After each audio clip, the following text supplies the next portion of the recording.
പാവം കവി ചുറ്റും കണ്ണോടിച്ചു. അദ്ദേഹം വാസ്തവത്തിൽ സകലരും ഭയപ്പെട്ടു വന്ന അത്ഭുതാങ്കണത്തിൽ തന്നെയായിരുന്നു. രാത്രിയിൽ ഈ സമയത്ത് നല്ല ആളുകളിൽ ആരും തന്നെ ഈ സ്ഥലത്ത് ഒരിക്കലും കടന്നു ചെല്ലാറില്ല. അതൊരു മാന്ത്രിക വലയം പോലെയായിരുന്നു, കള്ളന്മാരുടെ ഒരു സങ്കേതം. പാരീസിന്റെ മുഖത്ത് മുഴ, സാമൂഹ്യ വ്യവസ്ഥയിലെ ഈച്ചകൾ അവയുടെ കൊള്ള മുതലുമായി ഇരവുതോറും വിശ്രമം കൊള്ളുന്ന ബഹുഭീമമായ ഒരു തേനീച്ചക്കൂട്. ജിപ്സികൾക്കും പുരോഹിത വസ്ത്രം മാറ്റിയ സന്യാസികൾക്കും വഴിപിഴച്ച വിദ്യാർത്ഥികൾക്കും സ്പെയിൻ, ഇറ്റലി, ജർമ്മനി മുതലായ സകല രാജ്യങ്ങളിലും യഹൂദമതം, ക്രിസ്തുമതം, ഇസ്ലാം മതം, വിഗ്രഹാരാധന മുതലായ സകല മതത്തിലും പെട്ട ചട്ടമ്പികൾക്കും ഒരു അഭയസ്ഥാനം. പകൽ കൃത്രിമ മുറിവുകൾ വെച്ച് കിട്ടിയ യാചകന്മാർക്ക് രാത്രിയിൽ കൊള്ളക്കാരായി മാറാനും അത് സൗകര്യം നൽകി. അക്കാലത്ത് പാരീസിലെ സകല വെളിപ്രദേശങ്ങളിലെയും പോലെ തന്നെ ഒരടുക്കുമില്ലാതെ ചരലോ മറ്റോ പാകി നിരപ്പാകാതെയുള്ള വിസ്താരമേറിയ ഒരു മൈതാനമായിരുന്നു അത്. അവിടെ തീ കൂട്ടിയിട്ടിട്ടുണ്ട്. അതിന് ചുറ്റും വിചിത്ര വേഷക്കാരായ ആളുകൾ കൂട്ടം കൂടിയിരിക്കുന്നു. ആകപ്പാട് ബഹളവും കലശലും കൂക്കുവിളിയും തന്നെ. പരുക്കൻ പൊട്ടിച്ചിരി, കുഞ്ഞുങ്ങളുടെ കരച്ചിൽ, പെണ്ണുങ്ങളുടെ ഒച്ച എന്നിവ ഇടകലർന്ന് കേൾക്കാം. പ്രകാശമാനമായ പശ്ചാത്തലത്തിൽ ഈ ജനസംഘങ്ങളുടെ ഇരുണ്ട തലകളും കൈകളും ഭീഭത്സങ്ങളായ ആംഗ്യങ്ങൾ കാണിക്കുന്നു.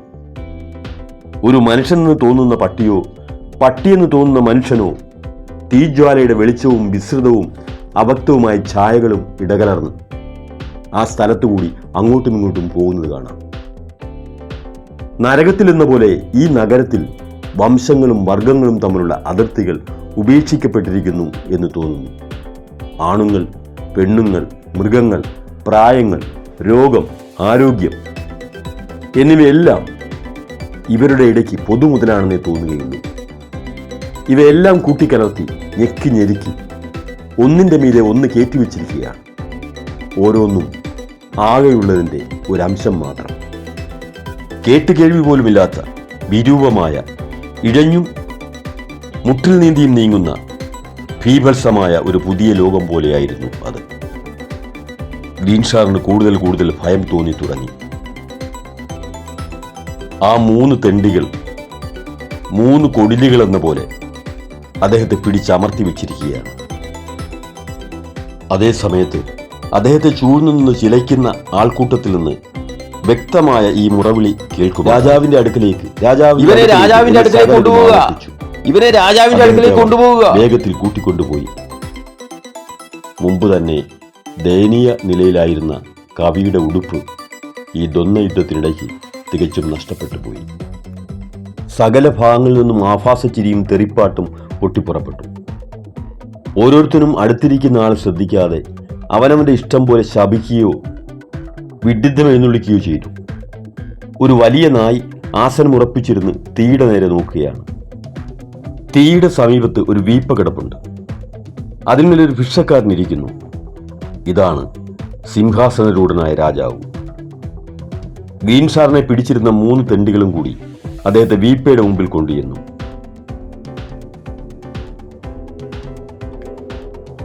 ഏത് പന്നനെയാണ് നമുക്ക് കിട്ടിയിരിക്കുന്നത് എന്ന് രാജാവ് ചോദിച്ചു.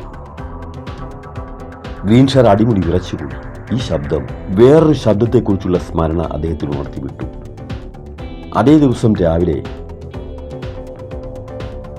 ദയവു ചെയ്ത് ധർമ്മം തരണേ എന്ന് നീട്ടിയ വിളി ശ്രോതാക്കളുടെ ഇടയിൽ മുഴക്കി.